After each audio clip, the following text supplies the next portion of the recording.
Guys, இப்போ நம்ம பார்க்க போகிறது என்னென்னா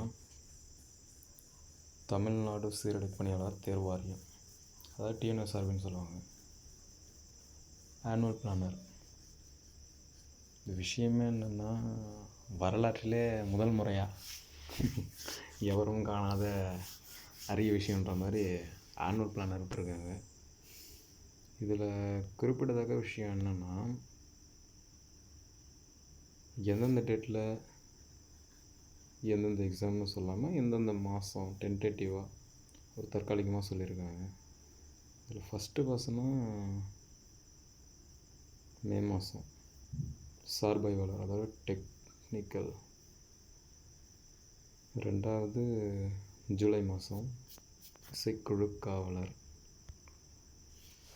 அடுத்து பார்த்திங்கன்னா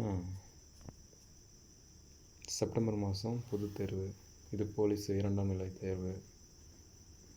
லாஸ்ட்டு நவம்பர் 2026 பார்த்திங்கன்னா ஒருங்கிணைந்த தேர்வு, இதுதான் எஸ்ஐ. இப்படி தான் கொடுத்துருக்காங்க.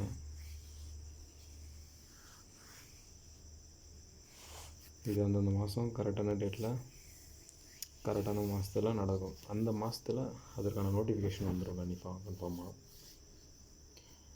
சார்பாய்வாளர் பொறுத்த வரைக்கும் எலிஜிபிள் ஃபார் பிஇ. இந்த வாட்டி போன வாட்டி டிப்ளமான்னு இருந்தது, இந்த வாட்டி 2026 பிஇ குவாலிஃபிகேஷன் வந்துருச்சு. அதை பற்றின டீட்டெயில் பார்க்கலாம். இசைக்குழு காவலர், இது ஆக்சுவலாக இந்த போஸ்ட் இந்த மாதிரி எடுக்க மாட்டாங்க, பட் இந்த வாட்டி தமிழ்நாட்டில் எடுக்கிறாங்க. பட் ஆர்மி பொறுத்த வரைக்கும் செப்பரேட்டாக இருக்கும். ஆர்மியை பொறுத்த வரைக்குமே செப்பரேட்டாக எடுப்பாங்க. கார்பெண்டர், முடித்திருக்கவங்க, சமையல், துப்புரவாளர், அந்த மாதிரி அந்த கேடன்ஸில் எடுப்பாங்க. இதில் எஸ்பெஷலி இசைக்குழு காவலர்னு எடுக்கிறாங்க. இது குவாலிஃபிகேஷனும் இசைக்குழு பேஸ் பண்ணி தான் இருக்கும், மியூசிக்கை பேஸ் பண்ணி தான் இருக்கும். இதில் எல்லாருமே அதிகமாக அதாவது எல்லாருமே அதிகமாக இன்வால்வ் ஆகக்கூடிய தேர்வு எதுனா பொது தேர்வு தான். காமன் ரெக்ரூட்மெண்ட்டு 2ஆம் நிலை காவலர். லாஸ்ட்டாக பார்த்திங்கன்னா த மோஸ்ட் ப்ரீஷியஸ் போஸ்ட்டு ஒருங்கிணைந்த தேர்வு, ஜாயின்ட் ரெக்ரூட்மெண்ட்னு சொல்லுவாங்க. சப் இன்ஸ்பெக்டர் ஆஃப் போலீஸு நவம்பர் மாதம் 2026 வருது. இது 2026 பொறுத்த வரைக்கும் த கிரேட் ஆப்பர்ச்சுனிட்டி. என்னை பொறுத்த வரைக்கும் கிரேட் ஆப்பர்ச்சுனிட்டி. இது எல்லாமே எலெக்ஷனுக்கு அப்புறம் வரக்கூடியது. எலெக்ஷன் மே மாதத்துக்கு அப்புறம் வரக்கூடியது எல்லாமே மே 2026, அதாவது எலெக்ஷனுக்கு அப்புறம் வரக்கூடிய எக்ஸாம்ஸ் எல்லாமே கரெக்டாக டார்கெட் பண்ணணும்னு சொன்னால், யார் எலிஜிபிள், சார்பாய்வாளருக்கு எலிஜிபிளா அதுக்கு அப்ளை பண்ணுங்கள். இசைக்குழு காவலர் எலிஜிபிளாக இருக்கீங்களா, அதுக்கு அப்ளை பண்ணுங்கள். பொதுத் தேர்வு எல்லாருமே இதுக்கு எலிஜிபிளாக இருப்பீங்க. ஆனால் ஏஜ் பாரானவங்க பண்ண முடியாது, ஏன்னா 28 வரைக்கும் தான், 18 to 28. ஸோ அதுக்கு பார்த்து பண்ணுவாங்க.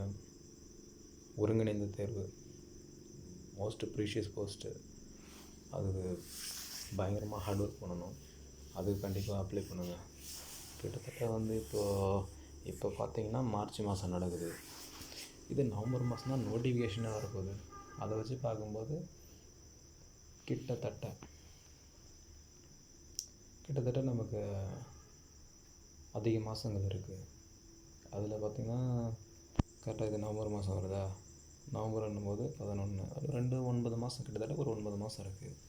நல்லா ஹார்ட் ஒர்க் பண்ணால் எஸ்ஏ நல்லா பண்ணலாம். ஓகே, நல்ல ஆப்பர்ச்சுனிட்டி. 2026 பொறுத்த வரைக்கும் நியூ இயர், நியூ பிகினிங். கரெக்டாக இப்போ ஃபோக்கஸ் பண்ணணும்னு சொன்னால், இதில் யார் எலிஜிபிள் ஃபார் எந்த எக்ஸாமோ அந்த எக்ஸாமை முழு முயற்சியோட 10%, அதாவது 100% கரெக்டாக பண்ணுங்கள், பர்ஃபெக்டாக பண்ணுங்கள். நல்லாவே வெற்றி கூடி வரும். ஹார்ட் ஒர்க் பண்ணணும், ஃபோக்கஸாக இருக்கணும். எந்த எக்ஸாம் சூஸ் பண்ணுறீங்களோ அந்த எக்ஸாமினுடைய ஃபுல் ஃபோக்கஸில் இருக்கணும். அதை விட்டு வெளியே வரக்கூடாது.